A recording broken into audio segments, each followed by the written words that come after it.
Welcome back to The Paper Fold. I'm your host, Sarah, the paper nerd, and I'm so glad to be back nerding out with you on my favorite topic, stationery. This episode is special to me for many reasons. Not only am I getting to sit down with a wonderful paper nerd friend, Christy Asper of Paper Baristas, but we get to talk about what goes into creating a truly cause-related range like Paper Baristas. Now, cause-related or charity-driven merchandise is such a broad term, and it means a lot of different things to different people in different spaces. In the consumer space, sometimes companies make a big show on their packaging and at retail of earmarking a bit of their profits, not the proceeds of a given product to charity.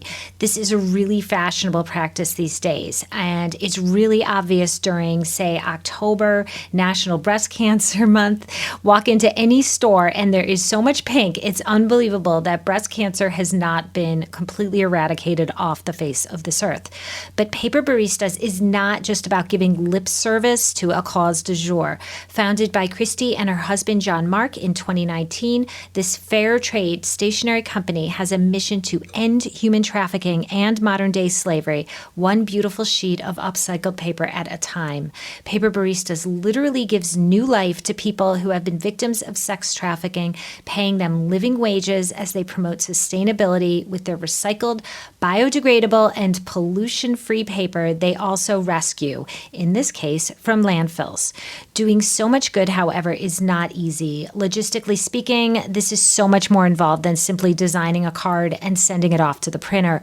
Fueled by plenty of coffee, Christy has created a brand that puts tangible, positive change into the world through not just its uplifting stationery, but its very structure. So you know I have a million questions for her, and I'll have Christy on right after this. Hey nerds, by now most of you are doubtless familiar with that fantastic and fantastical LA-based brand, Girl with Knife, as well as its creative powerhouse founder, Alicia Castaldi. This brand's rise has been as dramatic and sharp as, well, the edge of a knife. That's because Girl with Knife is more than your new BFF in paper goods and home decor. It's a mood and a lifestyle, as illustrated by the awards it has stacked up in less than 5 years like so many pairs of Jimmy Choos. Alicia won the highly competitive and coveted Artist of the Year Louis Award in 2022. Meanwhile, her individual cards have received an ever-growing slew of Louis and Noted at Noted awards. However, such is the allure of Girl with Knife that its renown is spreading outwards from the small paper and gift community. Because Alicia is a true disruptor, she has chosen to redesign a series of houses dotted across LA from Bel Air to Palm Springs with an eye toward creating living design spaces for her brand. These have been dubbed Knife Houses, and they are receiving major airtime from HGTV and the like. Meanwhile, Girl with Knife is the first paper brand I can think of that received major international press coverage in Hola Magazine Spain, as well as Hello Magazine UK and Hola Magazine Mexico. Many of us paper nerds became Swifties once we heard that the singer herself is a big card sender. Well, another celeb who I cannot name sent Taylor a Girl with Knife card atop a floral arrangement before her Eras concert in LA. The divine blush and black design reading, "I just friggin' adore you," was perfect for that historic occasion, and I can only imagine it was most well received by Ms. Swift. Behind all the fanfare, however, there is authentic emotion and edge behind each design, be it greeting card, candle, art print, or desk must-have. Alicia has been a guest on this podcast and shared how autobiographical notes run through every last piece. There is so much more than meets the eye. You will love exploring every last design. So if you're a paper nerd out in the wild looking to express your best self as you uplift those you adore, head on over to girlwithknife.com and immerse yourself. I guarantee your stationery, as well as your living and workspaces, will slay.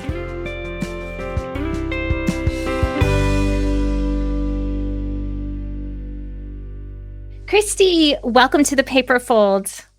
Hey, thank you for having me, Sarah. I am all kinds of nervous and excited, and such an honor to be interviewed by you. I remember our first show in Atlanta 2019, and I was like, oh my goodness, there's Sarah Schwartz, just in awe of you. So I'm just so honored to be here today.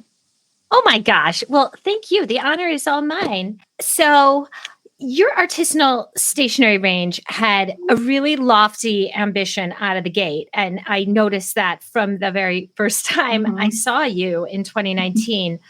leave this earth better than its current state, environmentally, culturally, and spiritually. And you really don't just walk the walk, you talk the talk. You do this in so many ways with your brand, from the fair trade, no tree paper used in your stationery offerings to your larger mission of stopping sex trafficking. There is so much. There's a lot to unpack here, but let's start. So let's start at the beginning with your original inspiration, and this I pulled from your site.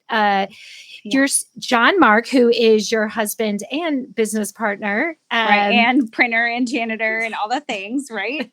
And whatever needs to be done at the moment. Whatever needs to be done, God bless him. So he was in grad school when Christy began dreaming of owning a business that allowed her to stay at home with their kids and make a difference. Christy was a victim of sexual abuse as a child and was determined to not only protect her children, but countless other helpless victims. What started as simply giving back to fight human trafficking has evolved into employing victims and helping them gain the life they have always dreamed of. Whoa. So first off, so let's unpack that. So first off, you were so courageous to be so open, which is not easy. But I think that act in and of itself goes such a long way to normalizing these horrible experiences and putting them out in the open. Because in the dark, they turn into something bigger than what they are. According to the Crimes Against Children Research Center, 1 in 5 girls and 1 in 20 boys is a victim of child sexual abuse. That's a lot of people. It's probably not even an accurate number. But since no one talks about it, most victims feel very isolated and ashamed as a result. Now, I am a fellow survivor of child sexual abuse, something I haven't been publicly open about. And I don't even really feel comfortable admitting it now, but your bravery gives me courage. And I also want my listeners to know how pervasive this issue truly is. So I know personally that coming to terms with these early horrible experiences can be a lifelong journey. So my first question to you is, how do you think creating and running Paper Baristas has advanced your healing process? Well, I mean, first of all, I truly, genuinely want to thank you for sharing that with me and with your audience. Like, that is not an easy thing to share. It comes with so much other things to unpack, whether it's with family or friends or having those conversations. And yeah, like, I think every time I share my story, there are people who come out and they're like, I was too. And that to me alone is pretty healing, just to know that I wasn't alone in all that. But I mean, and look at you now. Absolutely.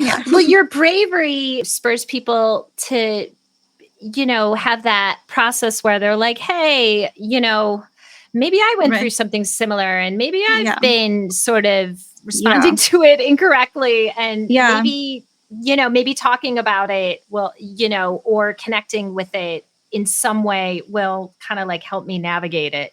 Right. Yeah. And I feel like there's always healing to be had, after you have kids, after just in every season of life. But I mean, going back to your question, it took me, probably 30 years to be upfront about it, and to share it publicly with my brand was something that I just recently did in the last year. And I mean, thank goodness for therapy, but my therapist just had said, like, why are you trying to protect your perpetrator? And that was a really hard question, for me, because I was like, it was a family member. And so I didn't want, parents to be blamed. I just didn't want all this ramification coming from it. And I did have to cut a lot of family ties to be able to do it, which was difficult. But for me, like, just saying it out loud was healing. And the other piece of it was, when I was a kid, I was actually really into art. I won several awards. I'm not trying to be braggy. I'm just trying to say, like, it was an absolute passion of mine. And after the abuse really wrecked my life, I just stopped doing art, period. I just really I wasn't the person who I was meant to be. And it took years to try to get back into art, and it happened slowly.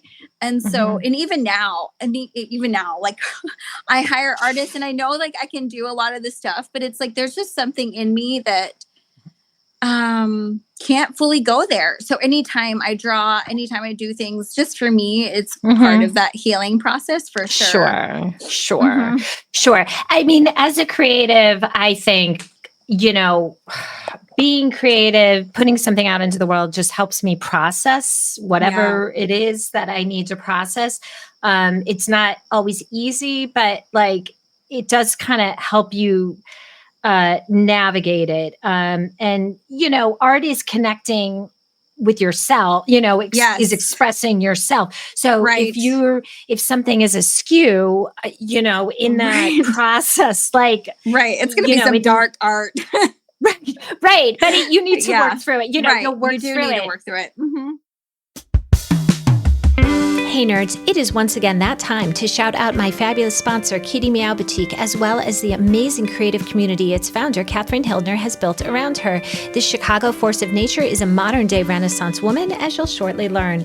Everything starts with the Kitty Meow Boutique brand. This stationery and gift range is fun, fierce, and specifically designed to make women feel confident, empowered, and courageous. These distinctive offerings can be shopped in over 1,300 stores in 13 countries, but at the core of every last SKU is Kat's commitment to her clientele. You are her number one priority, to be treated like the long-lost friend you are. Catherine knows it is a blessing to figuratively walk beside you as you navigate your own highs and lows, and that comes through loud and clear in every last offering.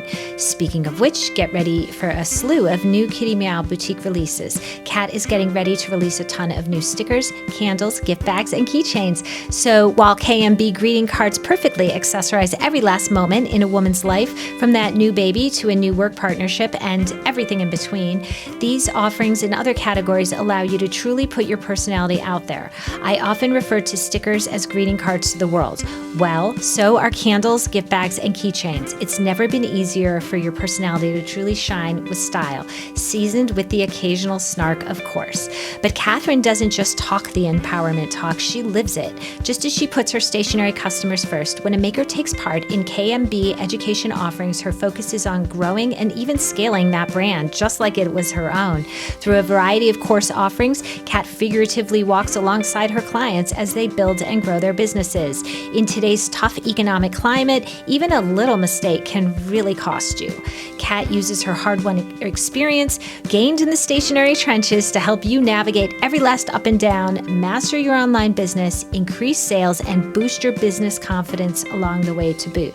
So, whether you are wanting to turn your artwork into a card, experience the self-paced, self-study of the KMB Wholesale Intensive, join a KMB group coaching container, or dive super deep with a one-on-one mentorship, Kat can help you turn your dreams to reality. Meanwhile, everything all comes into the very sharpest focus at the Ultimate Product Party, UPP for short. It's still not too late to get tickets for Kat's May 2024 event in Southern California. There you can be in the UPP room where it all happens for 2 dazzling days of keynote speakers, breakout workshops, roundtable discussions, panels, networking, dreaming, scheming, content creating, and of course, fun and friendship. So whether you are trying to connect with that far-flung bestie or dominate the market with your brilliant creations, it all starts at kittymeowboutique.com. So get on this already, kitty cats, and be sure to tell Kat that Sarah sent you. I will say this morning when I was prepping for our interview, I've started kind of gathering my subject's work, and I have the little frame you sent me with home is the nicest word there is by Laura Ingalls Wilder. You sent it to me a couple of years ago. Yeah. And on the back you basically wrote this like beautiful expression of why you created this card and how it related to you. And I'm still thinking about it several years later. So I really thought it was beautiful. Can I read what you wrote on the back? Is that okay? Yeah, of course. Who knows what I wrote? That's kind of where I'm usually at. But yeah, it was for the noted finalists. I think it was in 2021, I want to say. And you had sent, it was either 2020 or 2021. And you had sent me and the judge, you were in the finalist round. You'd sent the judges and I like a sample of this card and you wrote this on the back. And it just says on the front, home is the nicest word there is, Laura Ingalls Wilder. And it's got a very simple line drawing of two hands holding each other. It just says, Laura Ingalls Wilder always had a special place in my heart. Her books were home to me when I had no place to call home. As a child, I was abused, and to escape, I would climb a big oak tree, read her books, and dream of being on the prairie. Now that I live in her home state, it seemed fitting to dedicate a card to her. Few people know, but this past is our reason to end human trafficking in the supply chain. It drives much of the inspiration behind our cards. It's so beautiful. And that makes me tear up just hearing it, because it does take me back to like being on a tree and trying to escape abuse and just getting lost in someone's art, which at the time was writing, Totally. I'm a big reader. I always grew up with a book in my hand, and I always had it with me, like if I needed to like escape my current situation, I needed to like have that book. And it's a habit I've never let go of. I always have my Kindle with me, and it is, reading to me is like kind of soothing and kind of escapist, and it's just a very absolutely great way to kind of escape. Just to escape. But it's very healthy. I mean, like it's so healthy. Now I only like escape to Stationery Trends or the Magnolia magazine. That's about it. But I love it. Everybody needs it. Everybody, whatever it is, you need it. Yeah. Right. I do need it. Thanks for writing the magazine. That's really You're welcome. These days. Oh, thank you. You're welcome. I guess I better get started on my fall issue. So, there's a million cause related companies. A lot of companies, do have these causes that are very close to their heart. And there's certainly nothing wrong with, earmarking a portion of profits, a portion of sales to donate. Absolutely. Yeah. But you go so much further than that. And so I want to kind of ask you a little bit about your logistics of employing victims of sexual trafficking. I mean, how do you find them? How does your operation work? Like, how does even one start to do this? I mean, I feel like the way I explain to people, it's like an onion, that we slowly peel away at. When we first started off, we were not doing handmade paper, and then realizing that there's a lot of child forced labor in pulping of the trees.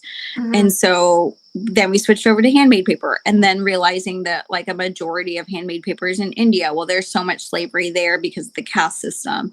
And so it was a slow process. We have a team out there in India who ensures that all the paper is made in a facility that really takes care of the workers. And then they actually seek out people to employ. And then we're trying in another country to go ahead and get that set up. And we work often with nonprofits to get that going, because it's not just rescuing someone from sex trafficking or slavery. The process too needs to be that we need to partner with people who can bring healing, who can bring a stable home. And so there's so many aspects of that. It's a long-term game. Yeah. Oh, absolutely. I love that you're doing it.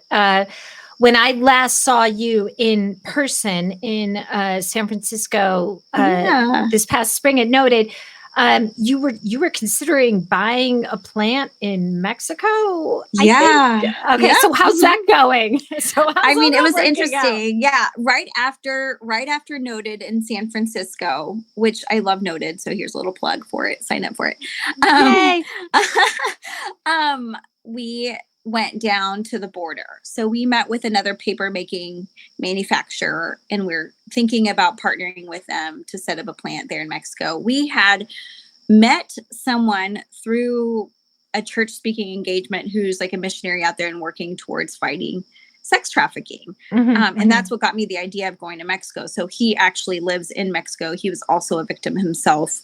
And so we finally got a meeting with him. We were telling him, like, he told us that the government was asking them to move to a different city to start the same program, because their program has been really successful there in Mexico and of rescuing victims and then actually like creating sustainable living for them. So they asked them to move to another city that is basically known for human trafficking. They have a festival every year where they sacrifice a woman. I know this is really heavy. Oh, isn't that lovely? No, I know. What I'm a so beautiful sorry. tradition. I know. I'm so sorry.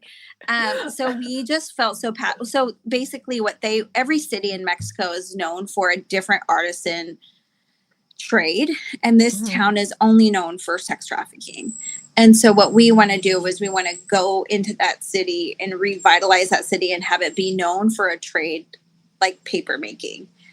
And so we went down there with another paper company. The idea first is to start in Tijuana, which is really close to the border. Their paper company is right there in San Diego, so they could go back and forth. It's so important to have like eyes on deck, people on hand. Yes. We met with an organization that is helping people transition from a safe house into like an actual living. We met several kids who were recovering from being trafficked, boys and girls who had babies from people who had abused them. I mean, it was hard. And the other thing that we're having to deal with in Mexico is the cartel. So it's a very risky, and we're going slowly at it, basically. Like we're trying to figure out, we're trying to make more trips. We're having to have more conversations because this is not like a night and day situation. Like with India, it's taken us 4 years to get to that place. So it's encouraging because there are already organizations helping with that. And the Mexican government is really excited to partner with companies that are wanting to bring businesses there. So that is exciting, but you do have to worry about the cartel there. And we're trying to employ women who are past the age of being in their prime at first because they're less of a threat to the cartel. So it's just, there's just, like I said, it's an onion situation. Yeah. And it sounds like a really big, long process. Oh my word. And I just I don't know. I just pray into it daily because it's like, I don't know. Sometimes it all has to be about good timing too. Right. I know. And I'm imagining, just a lot of perseverance. I do so hope it comes together for you. I mean, it's certainly from a business perspective. Too. I'm like, it's just like, it's a win-win. Yeah. Yes. Yeah. I mean, it can improve countless lives. Right.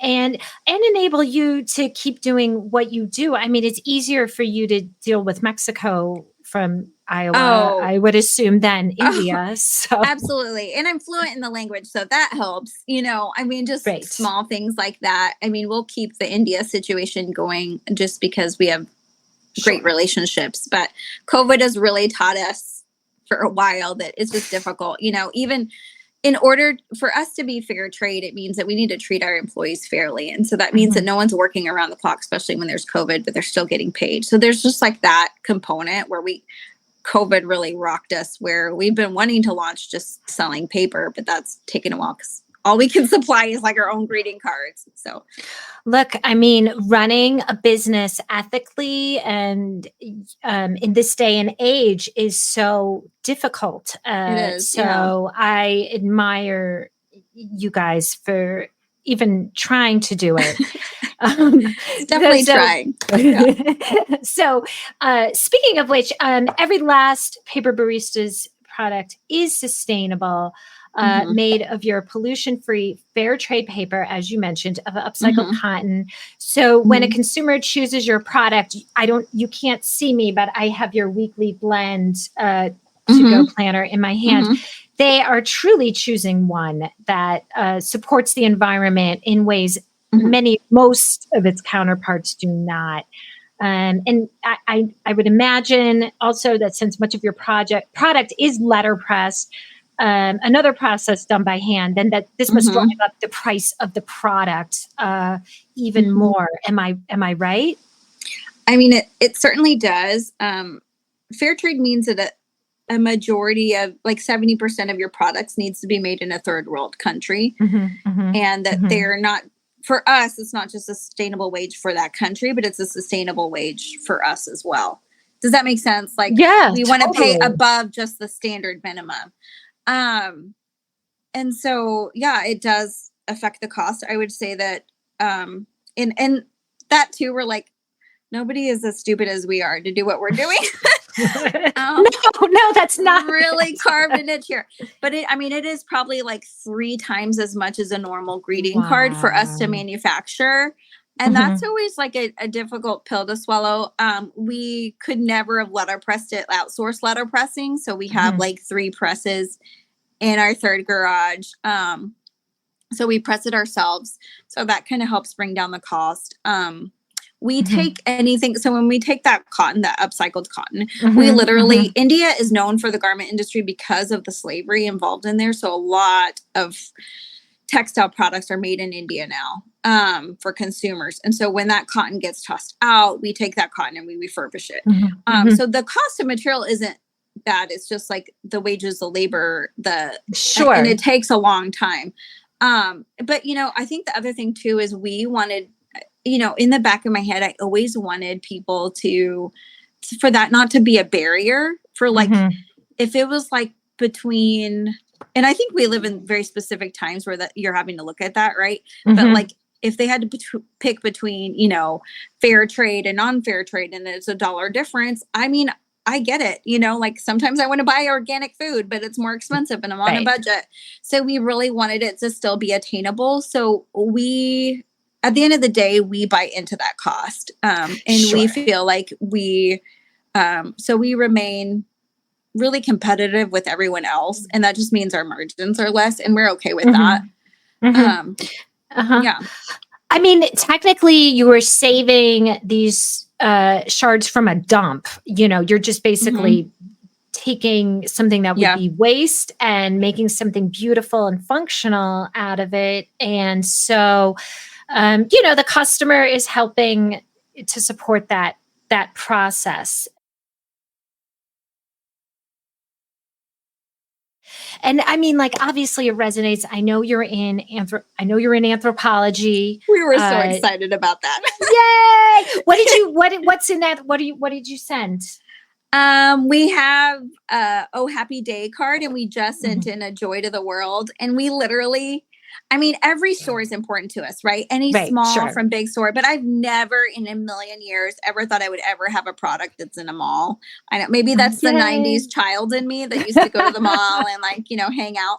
But my husband and I literally went last week and we just walked to the store and I was like, this is just such a surreal moment. So yeah, anthropology has been a near one.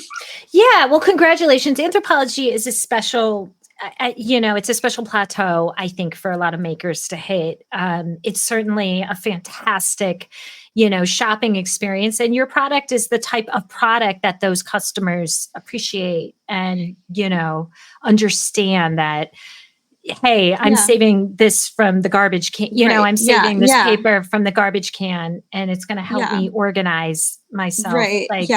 It's worth that amount. Yeah. So let's talk coffee. It's definitely a part of it. I love coffee. Let me take a sip. I have a little bit left in my cup. Can you speak to its role in your brand and your life? Well, I mean, we spend a lot of late nights when it just used to be Jon Marc and I, printing on a small press in the bathroom, late nights with 2 kids. So coffee plays a very important role in keeping us going. But I mean, mainly it's one of those things that just kind of worked. We used to have a business called the Ink Cafe when I did wedding stationery back in the day. Okay. But, I wanted to keep the trend of coffee because we like coffee so much. But what clicked to me one day was like, everyone thinks when they think of fair trade, they think of coffee immediately. Yes. And we wanted to have that same thought process with paper. We wanted to revolutionize the way people thought about a paper product, that it's not a waste and that it is sustainable more than just it's sustainable for the environment, but the people behind the product, because there's so many people behind a product that you purchase. And so we really, that's where, and people are like barista, I think when they don't associate it with coffee, they're like, what is that? But anyway, like we serve fair trade paper, and our hope is that we're not the only ones that do that in the future, that other people are thinking the same thing. We don't want to be the only ones, right? We don't want to be the only ones making a difference, making a change, doing what's right. I love it. And I love the idea that, tying to, like endless cups of coffee in the morning, endless paper, like you need this, you need these organizational tools, you need these cards to connect with people you love, and don't worry, we're going to make more. Which I just received a card from Thinking of You Week, and I just so kind. I just loved receiving it. It was a girl with knife card, which I've never received. So I was I don't know. It was just epic because I was listening to your podcast and I got the card. Anyway, thank you. I love that. It does connect you with people. There is a real magic to receiving a physical card in the mail, period. But there's also a magic within our community, I think, of like sending someone's card to themselves, sending someone else's card to someone. Like we should all be very well versed in that experience. And that includes receiving something that we're not expecting to receive, because that's how snail mail works. Right? Yes, absolutely. It's such a surprise in the mail, so fun. I love it. I love it. I'm not going to get too off track, but I started the GCA birthday club as a way, not just to celebrate people's birthdays and, celebrate each other, but like get us in the habit of like flexing that muscle. And because I think it's really, really important, and it helps us all in the community, no matter what we do, stay at the top of our game. Absolutely. Absolutely. So speaking of which, I want to nerd out a little bit on your cards. You used to do just flat cards, like the one I read before, meaning there's a printed message on the front and the user would write the message on the back. Your paper is thick enough so that nothing bleeds through, no matter what you're doing on it. If you're watercoloring using a fountain pen, it's not going to bleed through. So within the last year, maybe 6 months or so, you recently introduced flat folded cards, which are a bit more traditional, and then you raised your prices at the same time, which is like a very stressful process as well. So I know personally that this entire process was sort of a time-consuming nightmare for you, but I think you're on the other side of it now. Yay! Okay. So how has the response been at both wholesale to your wholesale clients, the stores you sell to, as well as retail to those direct-to-consumer customers that are buying your cards? Like, how has it been? Well, first off, I want to just say thank you, because you were just such a sounding board for me, because I was really stressed about it. It was a long time that we chose not to do folded cards because the huge cost difference. It is twice as much for us. It's basically $1 for us just to have a paper. Wow, that hurts. Without the printing, without the envelope, without the sleeve, without anything else. So it's a full $1.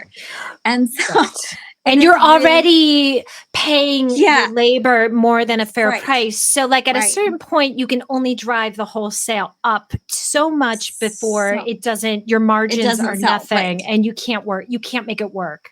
Right. And, I think with the vision that hopefully Mexico work out and we have more paper, I mean, that was part of it too. But I mean, I think the other part is that we just always had key accounts who were wanting folded, and we would do that for them. And we would have retailers who would just reach out and be like, well, I really wish this was folded. Now, I will say that there are a lot of people who still really love our flat cards, and we have floating frames. And for those of you who don't know our paper, it's deckled. So it looks torn, but it's not. It's deckled. So it's naturally done edges that are not perfectly straight, and so it kind of looks like a torn piece of paper on all edges. So it was nice to be flat. We wanted it to be a keepsake. We don't want things to be thrown away either. But with this folded card was like, okay, we could we're getting there slowly, and we did raise our prices, but we kept our flat card. So that was the other thing. We were going to completely just discontinue the flat card and move over to folded. And then I think we got just so much feedback from like you guys, other people from the GCA. I mean, I know you've talked to Seedlings, Carlos. I mean, he's always a great mentor of mine. And so we just said, okay, we're going to do both. And so I think that really helps retailers decide. And often what we'll get is we'll get an order with both.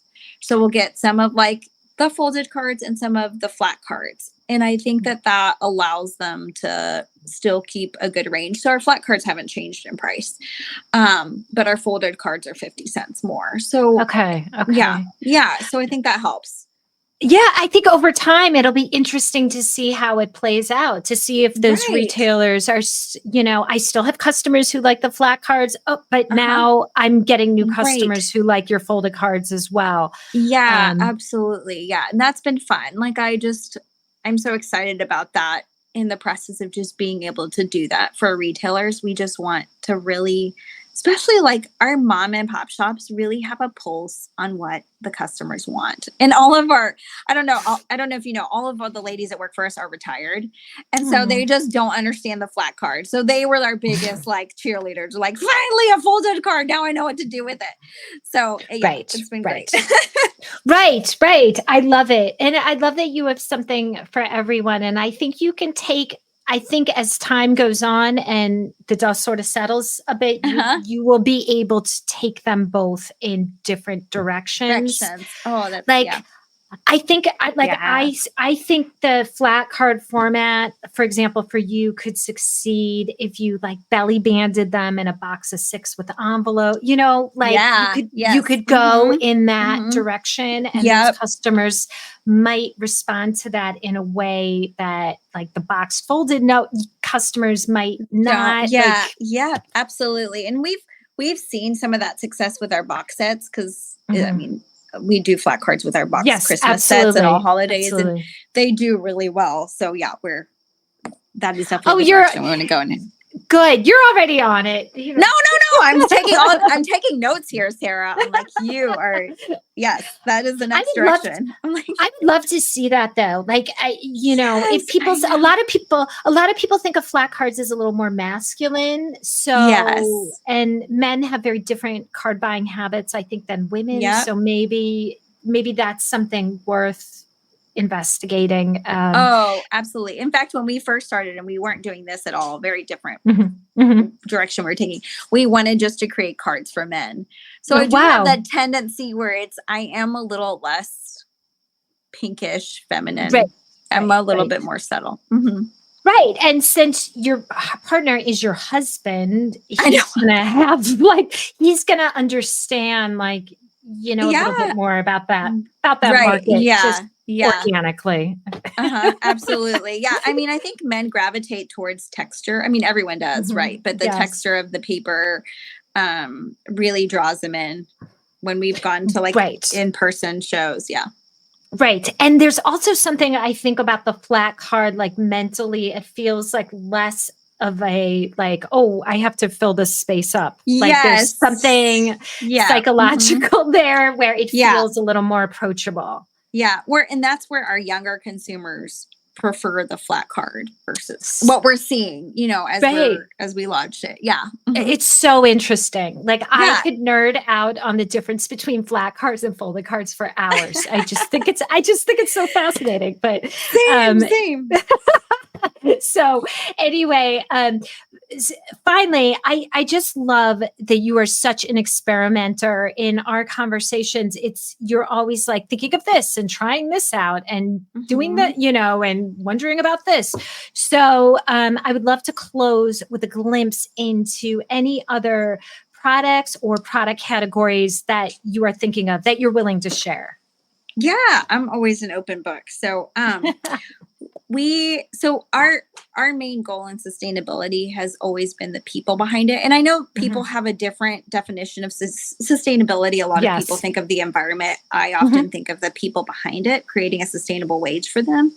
But in that, over the years, the reason why we've been more eco-friendly is because some of these products really harm people, some of the manufacturing plants, some of the dyes, some of the processes. So we've become, it's kind of been a married situation. If you care about people, you care about the environment. If you care about the environment, you're caring about people.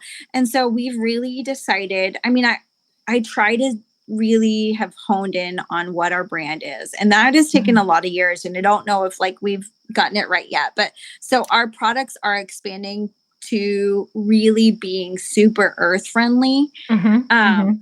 And in that, just selecting products that fit that mold. So for example, we are going to be launching Swedish dishcloths. Yay! And, I love Swedish dishcloths. The world needs more. The world needs more. Yeah. And so that took a while in finding the right manufacturer, which we'll be working directly with a Swedish company, which I'm really excited about. Oh, nice. Yeah. So, it's taken a lot of time. So that's something we're launching.